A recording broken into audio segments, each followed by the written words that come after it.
Welcome to A Little TLC, the podcast where we embark on an enlightening journey through the ever-evolving world of education. I'm your host, Heather Volchko, and I'm on a mission to empower educators and change-makers to skillfully navigate the intricacies of serving our most exceptional students.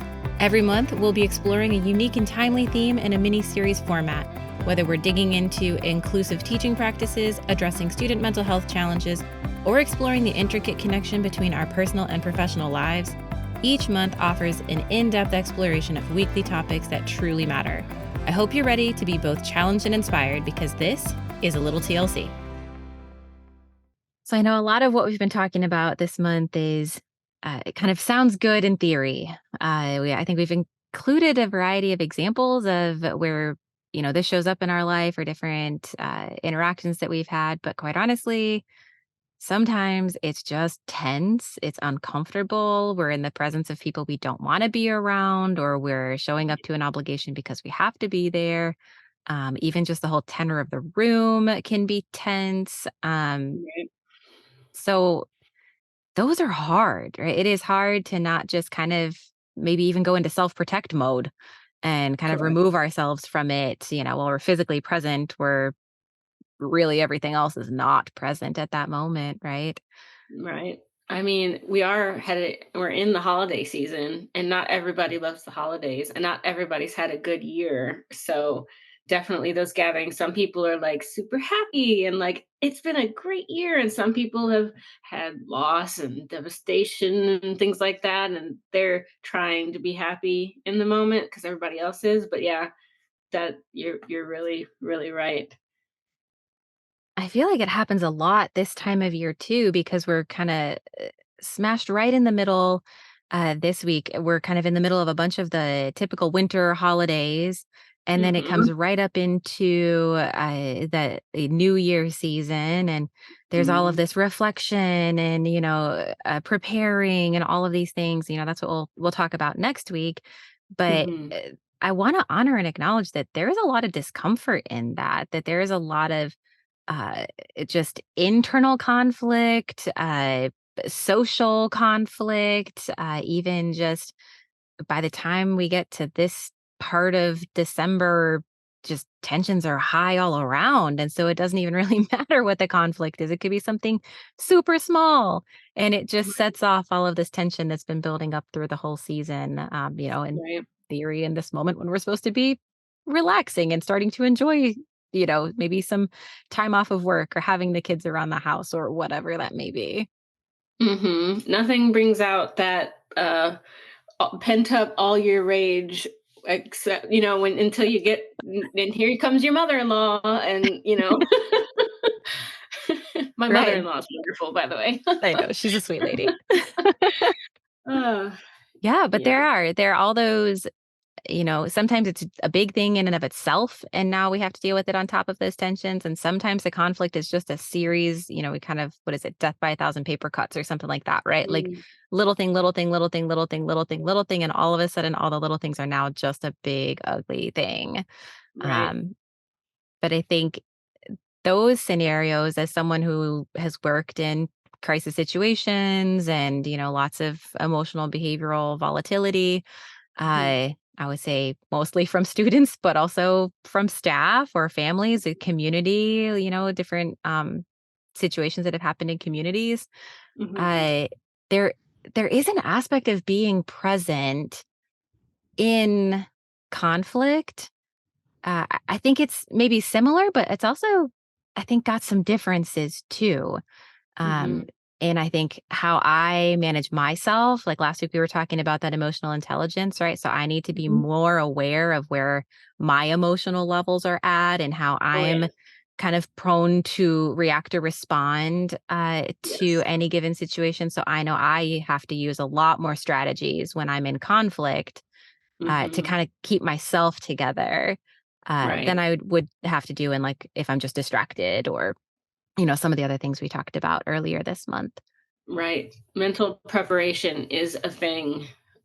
Mm, So for some people it's family, there might be some tension in your family, and so you got to mentally prepare yourself so you don't go in just ready to get super angry at the first, someone says hi and you just go off. You got to prepare yourself. Mhm. And some people it's maybe, like a holiday party with your coworkers, and you do not want to be around them, so you have to mentally prepare yourself so you don't go in looking, all mopey faced and everything. And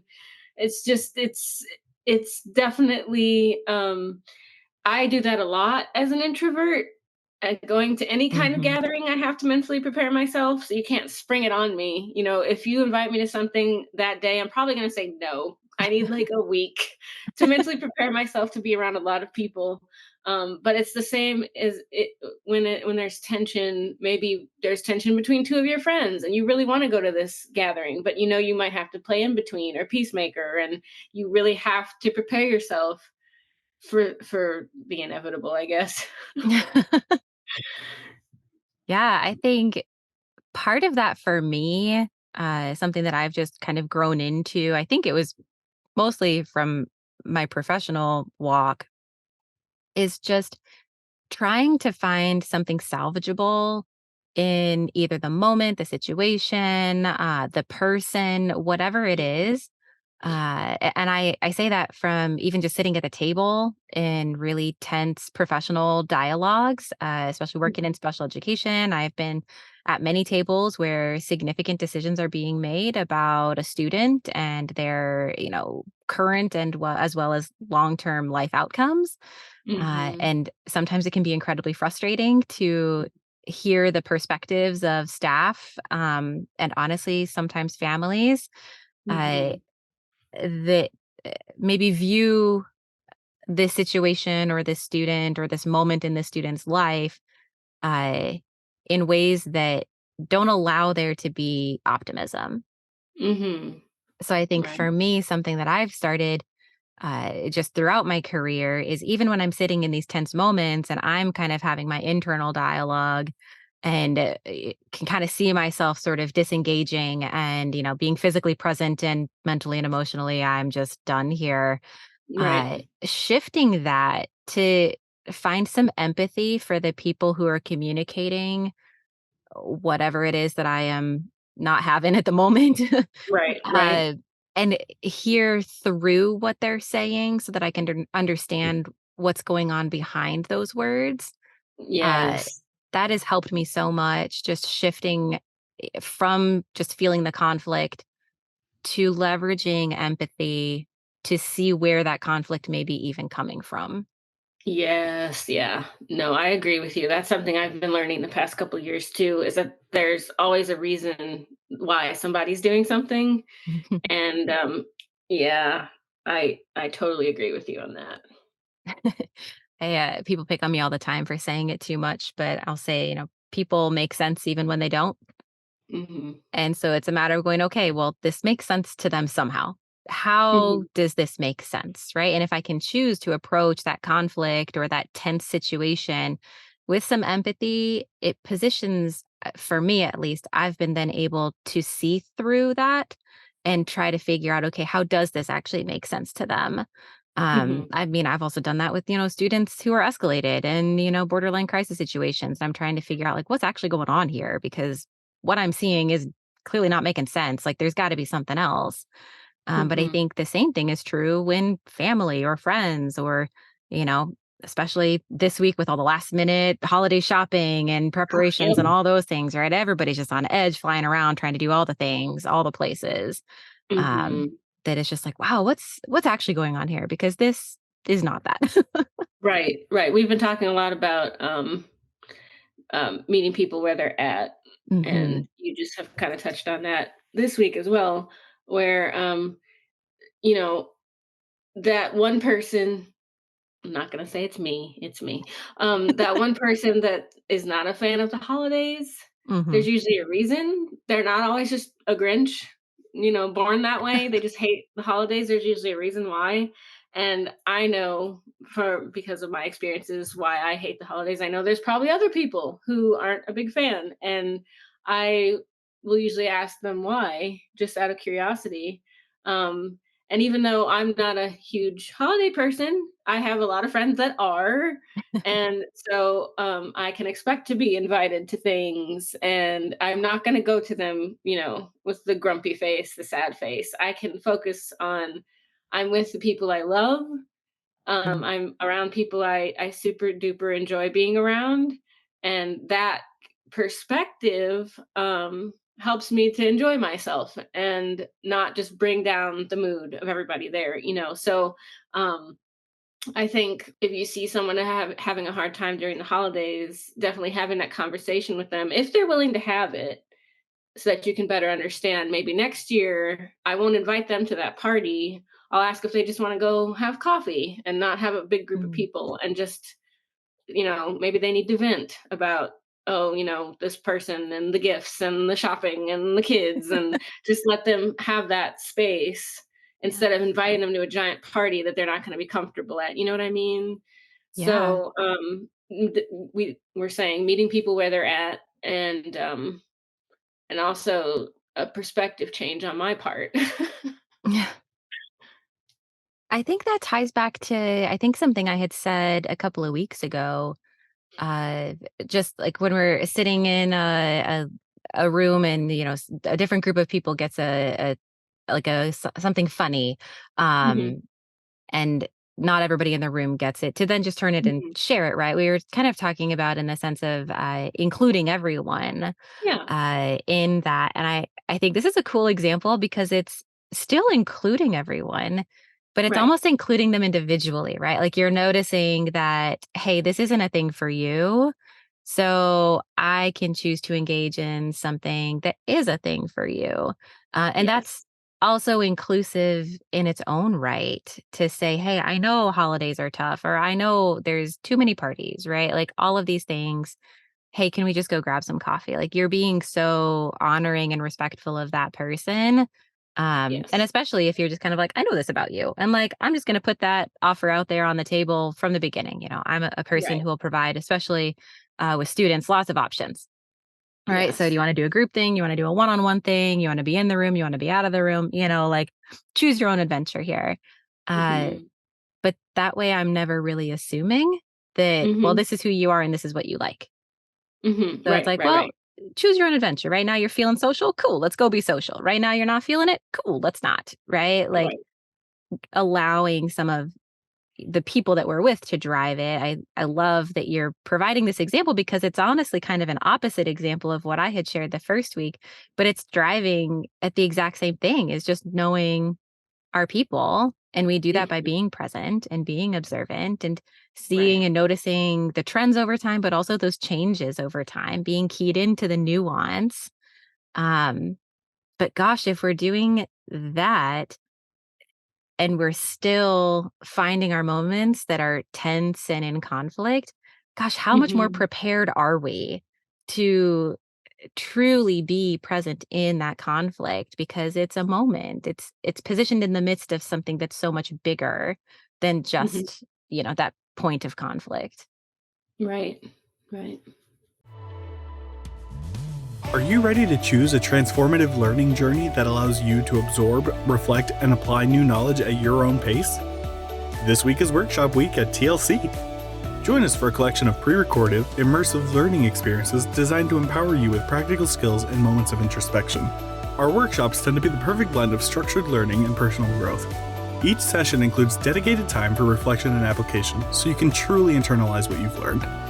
But that's not all. By becoming a member of the TLC Network, you gain access to professionals committed to walking this experience together. Learners get access to valuable webinars, enriching workshops, and engaging guest hangouts. Supporters gain access to our vibrant online community, monthly Q&A sessions, and joint discussions in a little PLC. Clever, right? Either way, you'll be among the first to access our podcast and blog pairing every week. Don't miss this unique opportunity to engage in some self-discovery and personal growth. Join us and see the positive impact this week's workshop can have on your life. Any ideas? This might be like jumping ahead a little bit to what we're going to Mhm, talk about next week, but to be able to sit in tension mm, is a skill, right? mm. I think was it last week or the week before, we were talking about a component of being present is caring for ourselves so that Mhm. we can then care for other people. So to Mhm. be able to say, okay, I know I'm walking into this situation and I know it's going to be tense. I know there's going to be conflict. Uh, Mhm. what what are those self-care things that we need to do so that we can actually be present in conflict and we're not just sitting in that reactive mode ourselves? Wow, that's a lot to think about. I think definitely one thing is to not overbook yourself. Mm, Because if you know, like, say on Friday, you're going to go to something where there might be some tension, like you were saying, don't plan something Saturday, like don't have a full day Saturday so that you have some space to decompress from that. Because then you're going to go into the next thing super tense and it can set off other things. So, definitely giving yourself that space and that grace to like come down off of something, like mm. breathe a little bit, um, is definitely something I would suggest. I like that. I think I also kind of do it on the front end too. Um, Definitely. I know I've walked into buildings and even just had the moment to walk from the office to whatever situation is going on, right? And even Hmm. just in those, few minutes or whatever it is, even as I'm maybe receiving information about what's going on, doing my own thing. So like if it's taking deep breaths or just being very aware of what's around me to keep me grounded into the current moment, and being like fully present so that my head is in the right space to be able to walk into a crisis situation and support a kid, a staff, whoever is, around in whatever way. um, Hmm. Even just kind of that preparation walking into it. Right. Right. Yeah. That's something that I can't remember if my husband taught me that or somebody taught him that and I picked it up from him, but that not being ashamed to sit in the car for 2 minutes before you Mm, go into somewhere. So like if you've had a rough day at work, sit in the car for 2 minutes before you go into the house so that, you and your significant other don't just immediately start butting heads. Just give yourself yep. that space to breathe a little bit and get your head in the right spot. So, I sometimes have to do that before going into things, Yeah. just so that I'm not like I can clear my mind of all that negative stuff I want to say and just be like, I care about this person and we are having differences of opinions, but I do love them. So let's try to make it through this. Kind of like a pep talking yourself before Hmm. going into something. That can make a huge difference because if you go in negative and they come in negative, you're gonna get. I mean, I know negative plus negative is positive, but that's not how it works with relationships. So if at least you go in with a clear mind and a smile on your face, that might calm that other person down a little bit or make things a little bit easier for you at least. So, Yeah. I think was it last week they were talking about open communication, and I was talking about how I can hold some boundaries in terms of I'm not in a place right now to be able to support you. Give me a little bit of right. time so I can pull myself together and then I can support you. Um, Mhm. Having that, I would call it like that psychological safety to be Yes. able to say, "Hey, I'm gonna draw a boundary," and for you to be able to not feel put off or dismissed by that, knowing that, no, it's a moment, it's a boundary, and then I will honor my word, and I am going to call back. Yes. Um, I think I've done the same thing in reverse, going, okay, I hear you're not done with this conversation. I have a meeting that's starting in 15 minutes. I'm going to need to clear my head. So, Mhm. 5 more minutes, you've got me and I'm fully yours, but I do need to hang up in 5 minutes. Right. And Yeah. then that gives me those 10 minutes to decompress from the conversation I was just having and then get into a headspace where I can handle what I kind of assume is going to be a tense Right. conversation or a heavy conversation, if you will. So I Mhm. think there's those little things. I think also help me, but I think that's also just been because I don't always know what's coming, right? Right, Like when I right, can use boundaries and kind of plan ahead, cool. But when I'm in a right. classroom and one of my guys goes sideways, well, here we are, right? So Mhm, mhm. how do I walk that? I think the same thing happens sometimes in family situations. Everything seems okay, and then someone says something, and that goes sideways somewhere else, and all of a sudden now we're in this tense moment that was not by design. Yeah, piggybacking off of that, a discipline that I had to teach myself, was definitely, in the moment, like, it could start to get extremely heated, is to pause Hmm. and really be like, "Hey, so can we come back to this when I'm in a better spot?" Because and the amount of, like, heated debates or arguments or whatever that can stop is is amazing because you can go take the time, a couple days, couple minutes, whatever it is, take the time to like actually think through something and not just spit out the first thing that comes to your mind. That will make a huge difference.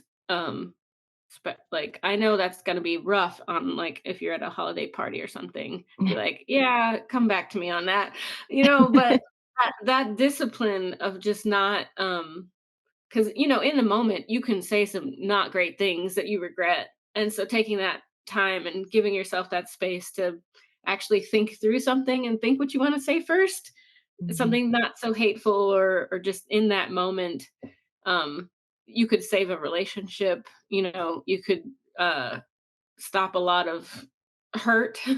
Yeah. I think when you're talking about this, it's making me think of something that I learned from a wise mentor of mine. Uh, they called it a teacher timeout.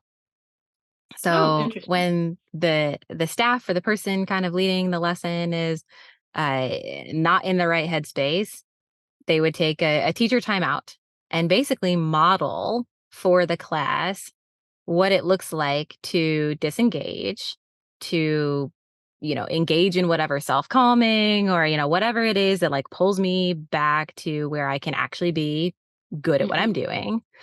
And then re-engage, thank them, and then jump mhm, back in. Um, I learned that early in my career, and that has served me so stinking well. mhm, Especially because a lot of times I'm working with students who are also trying to learn those skills. So to demonstrate, hey, it's not just you, like I need mhm, that too.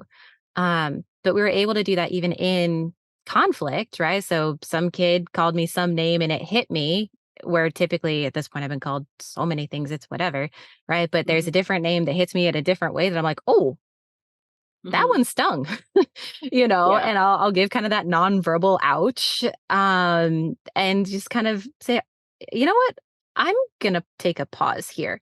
Like I don't want to Mhm, say something that I might regret, so I'm gonna step back, and just acknowledge it, right? Put it into the room, allow it to be part of that experience as part of the conflict, mhm, but then pull myself back together and come back and say, mhm, okay, where are we at now? mhm. And re-engage in that conflict, not just like, well, you know, something mean was said and, game over and I'm going to go deal with me. And now I'm writing that kid off. Mhm. But to say, okay, now that I've dealt with me, like, where did this come from? What's actually Yeah. going on here? But that's choosing to engage in that conflict. There is tension there. It hasn't had resolution. Mhm. And can I go back to that student or that person that said or did something that was hurtful with some level of empathy, with some level of openness, and be in a place where I can actually receive and hear whatever it is that they may have to communicate. Um, Right. and that definitely has been some like, well, you did this and I don't like that. And, receiving Mhm. critical feedback, but that's a Mhm. learning opportunity, right? Like, I have Right. found so many helpful nuggets about what does or doesn't work for people when Mhm. they're frustrated and they have that, safe space, for lack of a better word, to Right. communicate those things, even if it is more tense, like there's tension around it. But the learning that can happen by Mhm. engaging in that conflict in, a safe way, either psychological safety, emotional safety, you know, engaging in that conflict by truly being present, I can capture those things and then Mhm. be able to, do something about it potentially in the Mhm. future. Oh, I love that teacher timeout thing. Fantastic. But something else you said stuck out to me, the, asking them, "Hey, where did that come from?" Mm, That question sticks out because that shows them that you actually care, like, you actually wanna mm, know, why did this happen? And that probably will cause a lot of people to pause and be like, wait, what? You're asking me this? And that might start a really good conversation. It might take all the tension out of it because they're like, oh, I was trying to hurt you, or I accidentally hurt you, and you are wondering why. That is such a good picture in my head right now of Aw. a great way to, like, I don't know what you want to call it, diffuse the situation and Mm. show empathy. I love that so much. Yeah, I actually had a student call me out on that one time when I kind of went, oh, okay, I'm going to pause here for a second. And I came back and the kid flipped it on me. I hadn't even said anything yet. Mhm. And they looked at me and they said, I'm so sorry. I didn't mean to hurt you, but can you tell me how I hurt you? And it was like, Oh, oh, cool question. that is a Right. great question. Yeah. That's cool.